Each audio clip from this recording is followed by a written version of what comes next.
हा जो head and neck cancer आहे तो आपला देश हे जगभरातल्या केसेस मधला 60% वाटा आपला देश कॉन्ट्रीब्यूट करतो. जगभरामध्ये हेड अँड नेक कॅन्सरचे साधारण 8.5 लाख केसेस दर वर्षाला आपल्याला आढळतात आणि त्यातले 50% लोक आपण गमावून बसतो, कारण का हा एक भयानक कॅन्सर आहे जो आपण तिसऱ्या किंवा चौथ्या स्टेजमध्ये आढळला तर ते पेशंट्स खूपदा पूर्णपणे क्युअर होऊ शकत नाही. तर ते 80% किंवा 90% लोकांना हा कॅन्सर होतो, कारण का तंबाखू किंवा अल्कोहोल म्हणजे दारूच्या व्यसनांमुळे. एकदा काय वजन कमी व्हायला लागलं म्हणजे तो कॅन्सर पसरलेला किंवा भरपूर वाढलेला आहे. वजन कमी होणं हे लेट साईन आहे कॅन्सरची.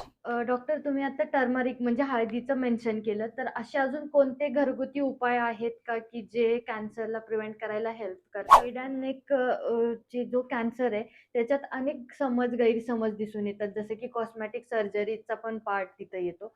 तर त्याच्यामध्ये कसे पेशंट करून तुम्हाला काय गोष्टी पाहायला किंवा बघायला मिळतात?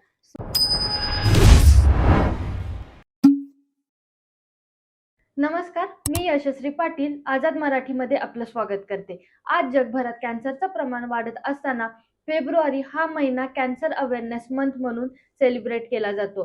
तर या संबंधी आपल्यासोबत बोलण्यासाठी आज विदिता पवळे या डॉक्टर आपल्यासोबत आहेत.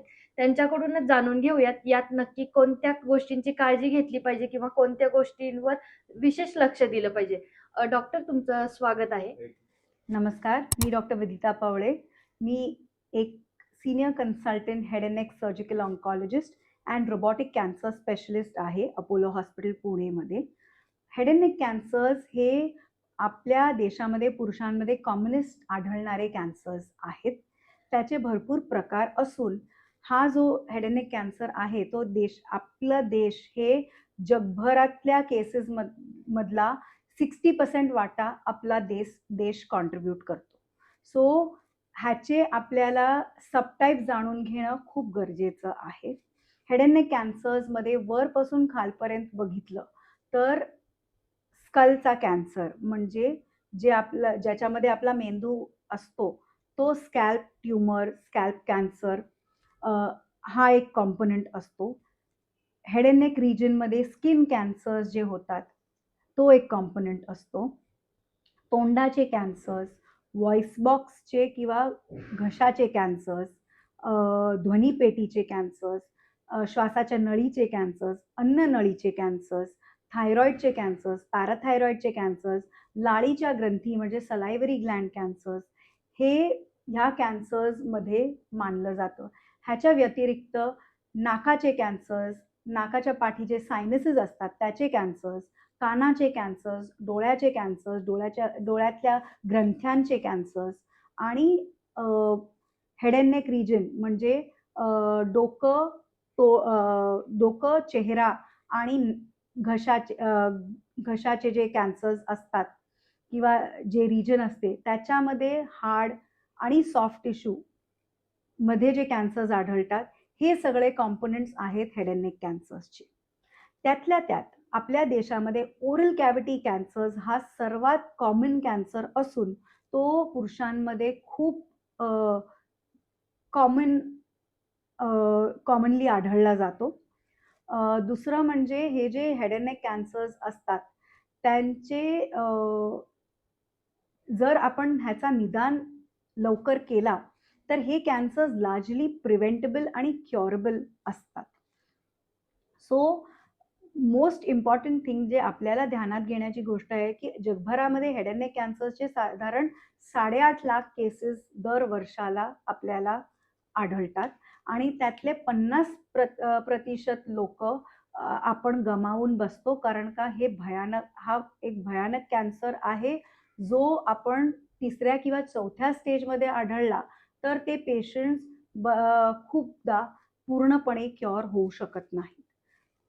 हॅव्हिंग सेड दॅट, जर हे आपल्याला पेशंट्स लवकर आले आपल्याकडे कन्सल्टेशन करता तर हे पेशंट्स व्यवस्थित क्युअर होऊन व्यवस्थित जगू शकतात without hampering their quality of life.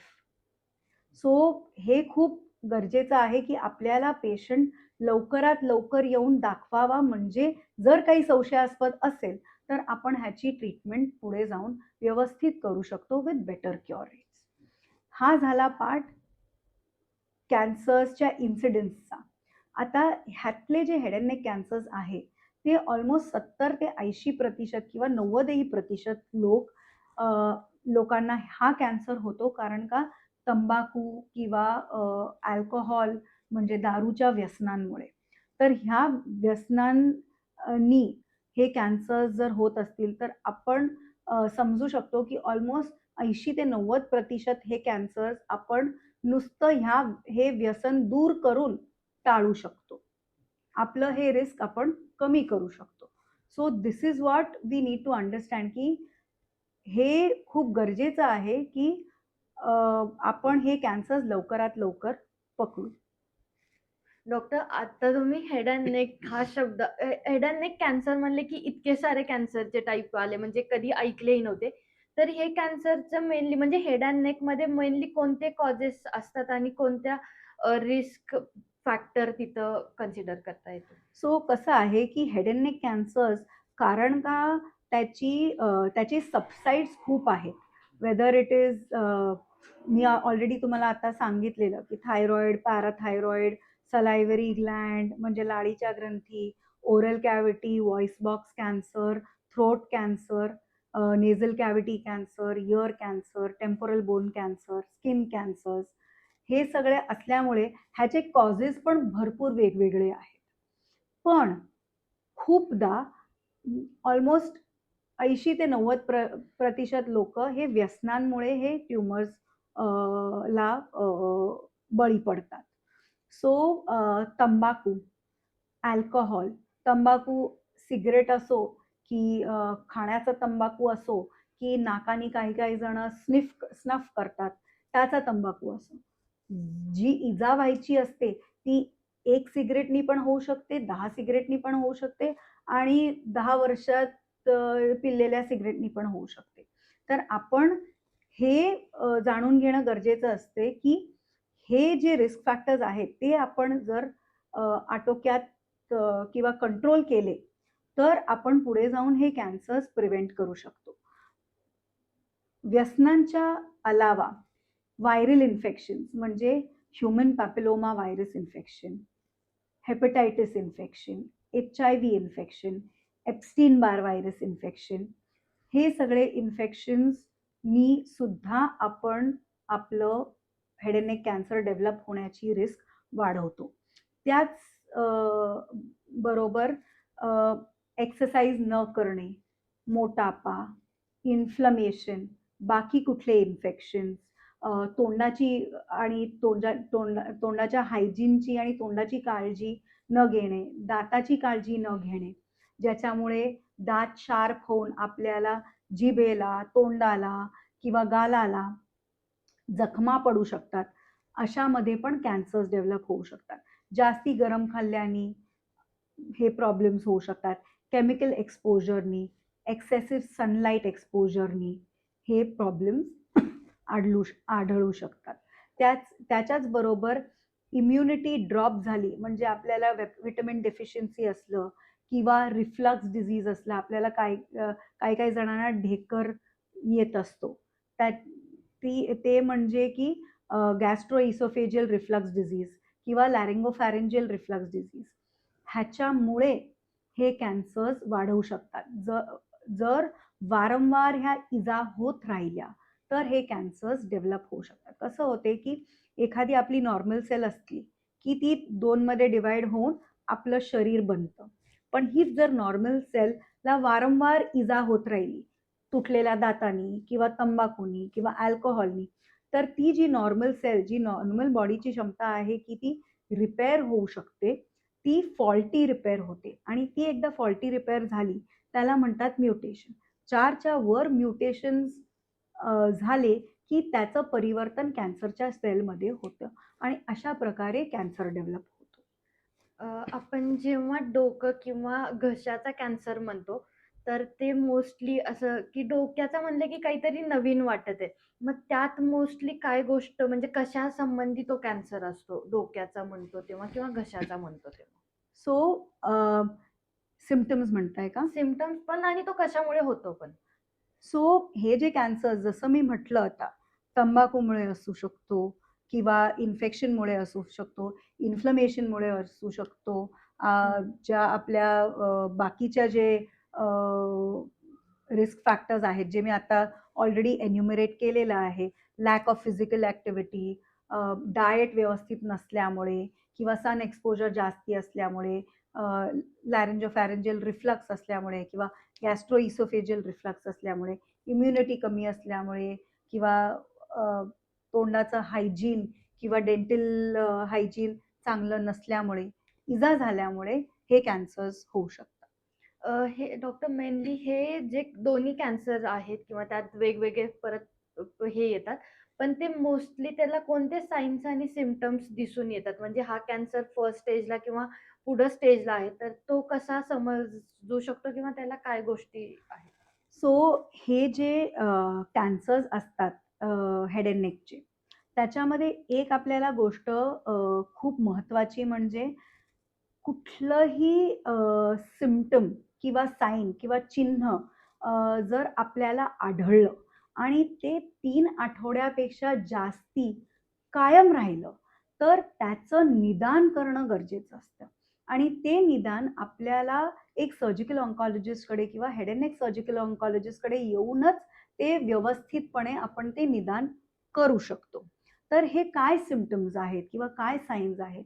तोंडामध्ये जर जर सफेद किंवा लाल छाला असा दिसला किंवा एक छाला असला आणि तो महिन्यानं महिने जर भरत नसेल, काहीही करून, कुठलंही औषध घेऊन किंवा रक्त येत असेल तोंडातनं, गिळायला त्रास होत असेल, दुखत असेल गिळताना किंवा दात हलत असेल आणि दाताच्या आजूबाजूला असे छाले असतील, तर हे कॅन्सरचं लक्षण असू शकतं. तसंच नाकामध्ये श्वास घ्यायला त्रास होत असेल, घोरणं चालू असेल एखाद्या व्यक्तीचं किंवा कानामध्ये दुखत असेल आणि त्याचं निदान लागत नसेल, किंवा नाकातनं रक्त येणं, बोलायला त्रास होणं, आवाज बदलणं, आवाज घोगरा होणं, श्वास घ्यायला त्रास होणं, श्वास घेताना आवाज येणं, हे सगळे लक्षणं कॅन्सरचे असू शकतात. गिळायला त्रास होणं, गळ्यामध्ये स्वेलिंग दिसणं किंवा लंप दिसणं, हे पण कॅन्सरच्या सायन्स असू शकतात. त्याच्याच बरोबर हे अर्ली सायन्स असू असू शकतात. एकदा काय वजन कमी व्हायला लागलं, म्हणजे तो कॅन्सर पसरलेला किंवा भरपूर वाढलेला आहे. वजन कमी होणं हे लेट साईन आहे कॅन्सरची. डॉक्टर जेव्हा तुम्ही म्हणाला, की निदान करण्यासाठी जेव्हा एखादा पेशंट तुमच्याकडे येतो, तेव्हा तुम्ही त्यांना काय तपासण्या किंवा काय ट्रीटमेंट सजेस्ट करता? सो कॅन्सर आढळलेला पेशंट. हां, म्हणजे किंवा समजा कोणी जनरल ट्रीटमेंटसाठी आल्यावर त्याला काय गोष्टीसाठी ट्रीटमेंट सजेस्ट केली जाते किंवा काय तपासण्या करतात? सो मोस्ट इम्पॉर्टंट इज आपल्याला हे जे सिम्प्टम्स आहेत, हे तर जाणणं खूप गरजेचं आहे. पण त्याच्याच बरोबर आपल्याला हे जाणून घेणं गरजेचं आहे, की हे जे आपण रिस्क फॅक्टर्स आधी सांगितलेले, बरोबर? ते रिस्क फॅक्टर्स 90% एन्व्हायर्नमेंटल असतात, फक्त 10% जेनेटिक असतात. म्हणजे की आपल्या कोणाला तरी आजोबाला झालंय, मग तो दुसऱ्या पिढीला होणार, मग तिसऱ्या पिढीला होणार. हे फक्त 10% लोकांमध्ये जनरली होतं. आणि अशा वेळेस जेव्हा 90% आपण कॅन्सर्स आयडियली प्रिव्हेंट करू शकतो. कारण का हे प्रिव्हेंटेबल रिस्क फॅक्टर्स आहेत. म्हणजे की आपण व्यसनं न करून किंवा काळजी घेऊन, लाईफस्टाईल चेंजेस करून आपण हे कॅन्सर्स प्रिव्हेंट करू शकतो. सो कॅन्सरचे बिफोर आपण सल्ला द्यायच्या आधी हे खूप महत्वाचं आहे, की आपण त्याला प्रिव्हेंट आणि स्क्रीन कसं करू शकतो. तर प्रिव्हेंट करण्याकरता एकतर व्यवस्थित लाईफस्टाईल अडॉप्ट करणं म्हणजेच की व्यवस्थित खाणं, फ्रुट्स आणि व्हेजिटेबल्स खाणं, जंक फूड कमी खाणं, तेलकट कमी खाणं, तिखट कमी खाणं, नंतर एक्सरसाइज करणं, सन एक्सपोजर जेव्हा असेल तेव्हा थोडंसं प्रोटेक्शन बाळगणं. अ, नंतर आपल्याला जर काही सिम्प्टम्स होत असतील, रिफ्लक्स डिझीज असेल किंवा वारंवार ॲसिडिटीचा प्रॉब्लेम असेल, तर त्याच्याकरता ट्रीटमेंट घेणं. बाकी काही व्हायरल इन्फेक्शन्स असतील त्याच्याकरता ट्रीटमेंट घेणं.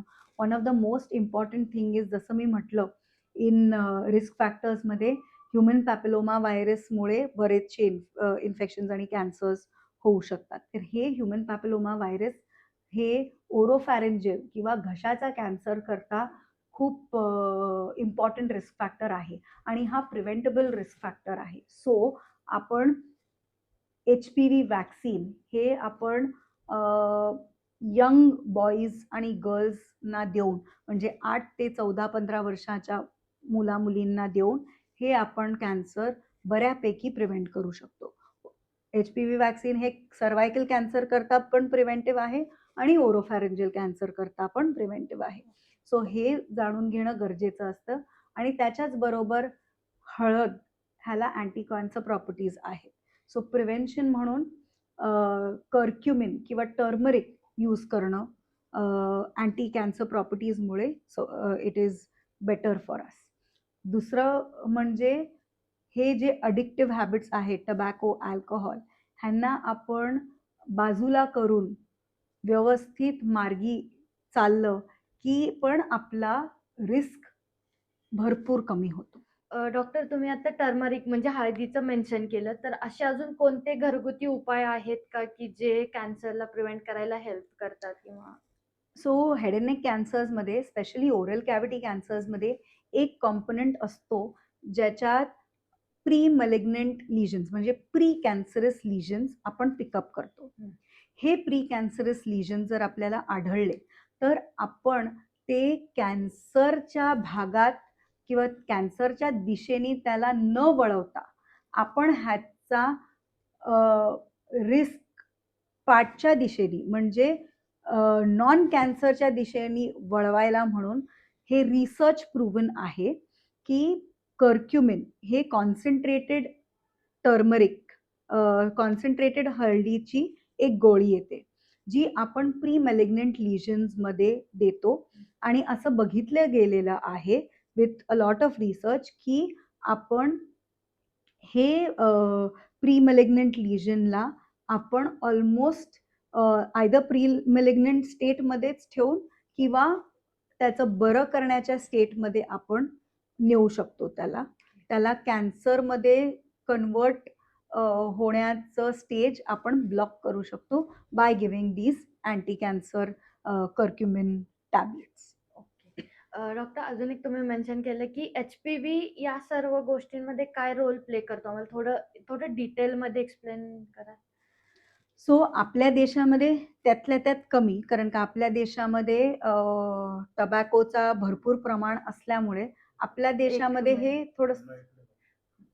आपल्या देशामध्ये थोडंसं आपल्याला हे कमी लागू होते पण जे थ्रोटचे कॅन्सर्स असतात ज्याला आपण ओरोफॅरेंजियल कॅन्सर्स, नेझोफॅरेंजियल कॅन्सर्स किंवा हायपोफॅरेंजियल कॅन्सर्स जे म्हणतो ते बऱ्यापैकी ज्यांना तंबाखूची हॅबिट नसेल किंवा व्यसन नसेल त्यांच्यामध्ये हे HPV व्हायरसमुळे हे कॅन्सर्स होऊ शकतात आणि ते प्रिव्हेंट करण्यासाठी आपण हे HPV वॅक्सीन मुला-मुलींना वयोगट 8 ते 14-15 मध्ये देऊन त्यांना पुढे हे कॅन्सर डेव्हलप होण्याहून आपण वाचवू शकतो.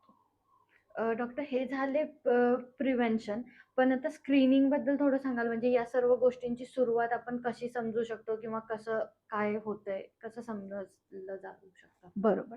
सो स्क्रीनिंग जे आहे ते खूप important in fact the most important tool in today's day and as कारण का आपण स्क्रीनिंगच्या माध्यमातून आपण ह्या कॅन्सर्सना ॲक्च्युली स्टेज 0ला पकडतो म्हणजे प्री कॅन्सर स्टेजमध्ये किंवा व्हेरी अर्ली कॅन्सर स्टेज किंवा नुसते high risk चेंजेसच्या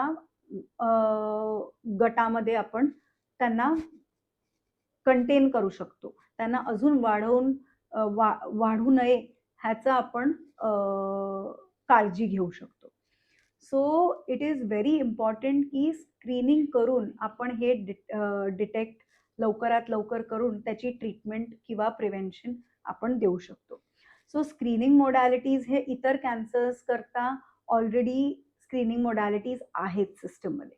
head and neck cancers करता ह्या स्क्रीनिंग मोडॅलिटीज जरीही ॲज अ प्रोटोकॉल लागू झाल्या नाहीत, तरीही तोंडाचे जे कॅन्सर्स असतात त्याला आपण रोजच्या रोज सेल्फ एक्झामिनेशननीच आपण पिकअप करू शकतो.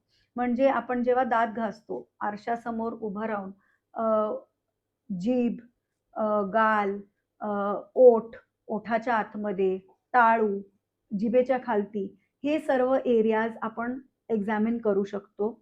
बघण्याकरता की काही छाला तर नाहीये किंवा व्हाईट किंवा रेड पॅच तर नाहीये.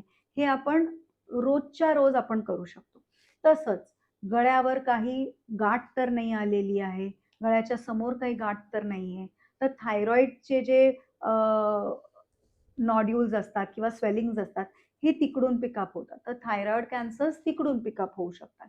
एक सिंपल सोनोग्राफीनी आपल्याला थायरॉइडमध्ये काय चालू आहे हे दिसतं. तसंच तोंडाच्या एक्झामिनेशननी आपल्याला तोंडाचे कॅन्सर्स आढळतात. तसेच लाळीच्या ग्रंथी असतात. त्या लाळीच्या ग्रंथी कानाच्या अवतीभोवती, जबड्याच्या खाली किंवा जिभेच्या खालती किंवा टाळूच्या इकडे हे आपल्याला एकदम सहजच आपण पिकअप करू शकतो. कारण का ह्या क्वाईट ऑब्व्हियस असतात. आपण नुसता हात फिरवला चेहऱ्यावर, गळ्यावर तरी आपल्याला कळून जाते की गळ्यात काही ग्रंथी तर नाहीये, काही वाढलेलं तर नाहीये, जे आपण मिस करतोय. आणि लहानात लहान सूज किंवा ग्रंथी किंवा काही जे आपल्याला ॲबनॉर्मल वाटते, ते आपण लवकरात लवकर म्हणजे 3 आठवड्याच्या आतच येऊन दाखवलं किंवा 3-4 आठवड्यामध्येच येऊन दाखवलं, तर आपण नक्की हे लवकरात लवकर निदान करून त्याचं व्यवस्थित आपण ट्रीटमेंट करू शकतो. नक्कीच. पण ह्याच्यानंतर जे ट्रीटमेंटचा जो पार्ट येतो म्हणजे बेसिक पासून एकदम कॉम्प्लेक्सिटी पर्यंत, तर त्या काय असतात किंवा त्या स्टेज बाय स्टेज कसा डिफाईन करू शकतो? सो एक गोष्ट म्हणजे आपल्याला एक कुठलीही संशयास्पद गोष्ट हेड अँड नेक रिजनमध्ये आढळली, की पहिलं म्हणजे आपल्याला त्याचं निदान करायला लागते. निदान करण्यासाठी अ, पहिलं म्हणजे आपल्याला कुठलं तरी इमेजिंग करायला लागते. मग ते सोनोग्राफी असो थायरॉईड करता किंवा सीटी स्कॅन असो किंवा एम-आर-आय असो किंवा पेट स्कॅन असो किंवा एक्स-रे असो किंवा बाकी कुठलेही इमेजिंग कधी-कधी पॅराथायरॉइड्स करता आपल्याला न्यूक्लिअर मेडिसिनचा स्कॅन करायला लागतो. टेक्निशियम 99 सेस्टमी स्कॅन करायला लागतो. तर हे पहिलं इमेजिंग करून आणि ब्लड टेस्ट करून आपल्याला बेसिक निदान होतं. त्याच्यामध्ये संशयास्पद असलं तर आपल्याला सुईचा तपास किंवा बायोप्सी किंवा एक तुकडा काढून ते तपासायला पाठवणं गरजेचं असतं.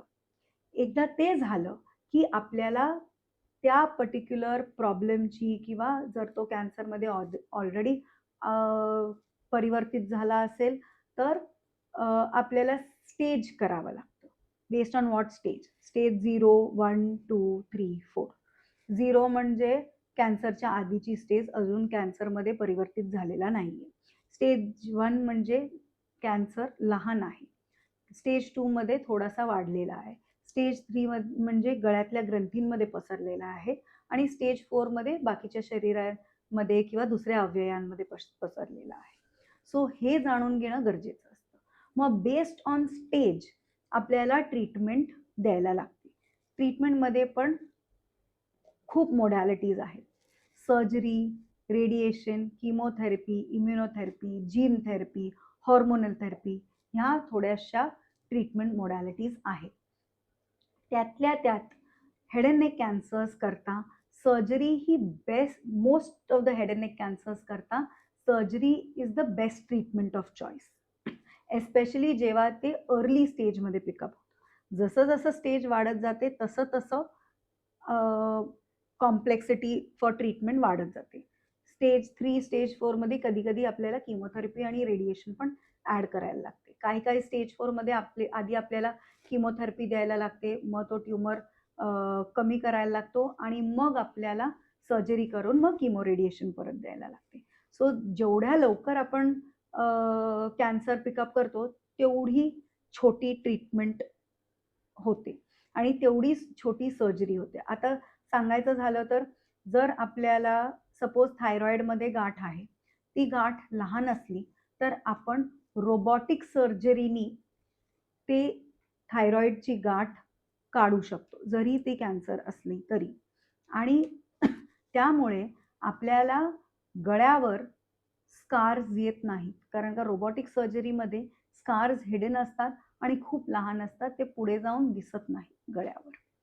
सो हा एक इम्पॉर्टंट प्रश्न आहे. दुसरं म्हणजे तोंडामध्ये जर ओरल कॅव्हिटी कॅन्सर असला तर लहान असला तर आपण तो कॅन्सर काढून जे आपल्या गळ्यातल्या ग्रंथी आपल्याला ज्या काढायला लागतात ते पण रोबॉटिकली आपण काढू शकतो आणि त्यांनी आपण गळ्यावर कुठलाही स्कार अवॉइड करून आपण पुढे त्यांची ट्रीटमेंट करू शकतो. सो हे मेन ट्रीटमेंट्स आहेत. त्यातल्या त्यात हेड अँड नेक कॅन्सरचं कसं आहे, ओरल कॅव्हिटी कॅन्सरमध्ये आपण नुसतं काढणं हे कम्प्लीट सर्जरी नाही, आपल्याला जोडायला पण लागतं. कारण का तोंड हे खूप प्रॉमिनंट पार्ट आहे. जो आपण सपोज जबडा काढला, आपला तो नवीन जबडा बनवायला लागतो. म्हणून एक टीम अप्रोच आणि अपोलोकडे आपण ही टीम अप्रोच आपल्याकडे आहे, जिकडे आपण जॉ पण नवीन जबडा आपण बनवून देतो. आणि आता जॉ इन अ डे सर्जरी म्हणजे आपल्याला काही काही पेशंट्समध्ये, of course you have to select the patients, काही काही पेशंट्समध्ये हे हा जो जबडा बनवतो त्याच्यावर दात किंवा इम्प्लांट्सही आपण बसवू शकतो. दुसरं म्हणजे रोबॉटिक सर्जरी जी आहे ती नवीन असली तरी आपण भरपूर नेकचे स्कार्स अवॉइड करू शकतो. पॅरोटिडमध्ये पण ह्या आपण सर्जरीज या करू शकतो. आणि थायरॉइडचं बेसिक टेस्ट म्हणजे सोनोग्राफी करणं आणि त्याचा सुईचा तपास करणं, म्हणजे आपण लवकर निदान करून लवकर त्याची ट्रीटमेंट करू शकतो. डॉक्टर, ट्रीटमेंट नंतर जो सर्वात मेन पार्ट येतो तो म्हणजे रिहॅबिलिटेशनचा. तर त्यात मोस्टली बिफोर आफ्टर मध्ये काय केलं जातं ते थोडक्यात सांगाल? सो कसं आहे की रिहॅबिलिटेशन हे हा खूप वास्ट सब्जेक्ट आहे. पण थोडक्यात सांगायचं झालं तर आपल्याला सपोज व्हॉइस बॉक्स कॅन्सर आहे, आपण जेव्हा त्याची सर्जरी करतो तेव्हा पूर्ण व्हॉइस बॉक्स काढतो. मग पेशंट पुढे जाऊन कसा बोलणार, तर त्याच्याकरता आपण प्रायर टू सर्जरीच त्यांना काउन्सिल करतो की आपण एक व्हॉइस प्रोस्थेसिस घालू शकतो सर्जरीच्या टायमाला, जेणेकरून आपण त्यांना द पेशंट बोलू शकतं post surgery. That is pre surgery only counselling केलं जातं. रिहॅबिलिटेशनमध्ये दुसरं म्हणजे रिकन्स्ट्रक्शन, जे आता मी तुम्हाला सांगितलं ओरल कॅव्हिटी कॅन्सर, आपण जर जबडा काढतोय तर त्याला नवीन जबडा बनवतो, किंवा गालाचा ट्युमर आहे, गालाचा जर पार्ट काढतोय तर त्याला नवीन गाल बनवणं, हे आपण at the time of surgery plastic सर्जरीच्या माध्यमातूनच करतो. आणि पोस्ट सर्जरी जे रिहॅबिलिटेशन असते ते म्हणजे फिजिओथेरपी पेशंटला लागते, नंतर voice box rehabilitation, voice rehabilitation, speech rehabilitation, swallowing rehabilitation, कारण का हे पेशंट गिळायला त्रास असू शकतो. सो ते परत नव्याने शिकणं किंवा शिकवणं हे इम्पॉर्टंट पार्ट आहे रिहॅबिलिटेशनचं. So this is what rehabilitation. आणि परत अजून एक महत्वाचा पॉइंट हा येतो की हेड अँड नेक चे जो कॅन्सर आहे त्याच्यात अनेक गैरसमज दिसून येतात, जसे की कॉस्मेटिक सर्जरीचा पण पार्ट तिथे येतो. तर त्याच्यामध्ये कसे पेशंट करून तुम्हाला काय गोष्टी पाहायला किंवा बघायला मिळतात? So head and neck cancers जे आहेत, आता मी तुम्हाला सांगितलं, कॉस्मेटिक म्हणायचं झालं तर बऱ्याचशा बायका येतात त्यांना थायरॉइड स्वेलिंग असते पण त्यांना गळ्यावर स्कार नको असतं. तो हा हा खूप डिफिकल्ट टॉपिक असून गैरसमज असला की थायरॉइडची सर्जरी आहे, गळ्यावर स्कार येणारच. पण हे काउंटरॅक्ट करायला आता आपल्याकडे अपोलोमध्ये डाविंची XI आहे, रोबॉट आहे. सो त्यांनी आपण बऱ्याचशा थायरॉइड सर्जरीज रोबॉटिकली केल्या, तर गळ्यावर स्कार आपण अव्हॉइड करू शकतो. तसंच बरेचशा लोकांचे असं गैरसमज आहे, की तोंडाचा कॅन्सर आहे, मग त्यांनी कुठे-कुठे बघितलेलं असते, की वाकडे-तिकडे चेहऱ्यावर स्कार्स असतात. पण आत्ताच्या काळामध्ये आपण मिनिमली इन्व्हेसिव्ह सर्जरीज करतो. म्हणजे कमीत कमी स्कारमधनं सर्जरीज करण्याची आपल्याला एक्सपर्टीज इकडे अपोलोमध्ये आहे आणि माझ्याकडे आहे. सो लहानशा स्कारमधनं सर्जरीज करणं, so we can avoid any ghastly scars over the face. आणि रोबोटिक सर्जरीनी नेक डिसेक्शन केलं किंवा पॅरोटिडेक्टमी केली, की त्यांचे स्कार्स ऑलमोस्ट दिसत नाही. सो हे असं आहे.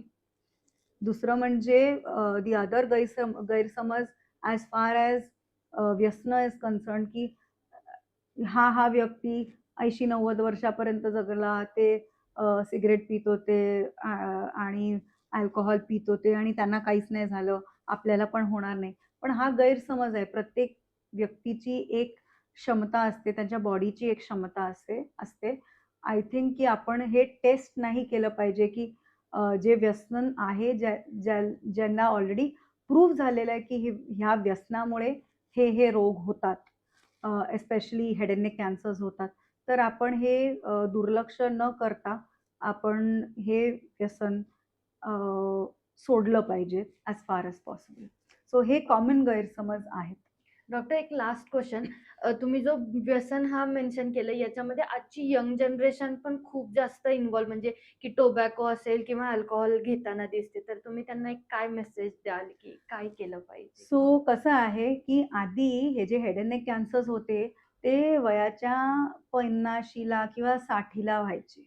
आता हे जे कॅन्सर्स आहेत, ते आम्ही वयाच्या आमचे जे पेशंट्स आहेत, ते वयाच्या 30व्या 35व्या वर्षी आमच्याकडे येतात विथ स्टेज 3, स्टेज 4 कॅन्सर.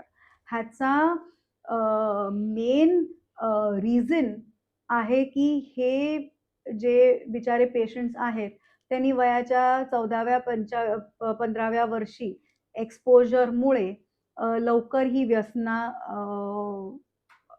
सुरू केली आणि म्हणून ह्याच्यामुळे हे कॅन्सर्स लवकर उद्भवले.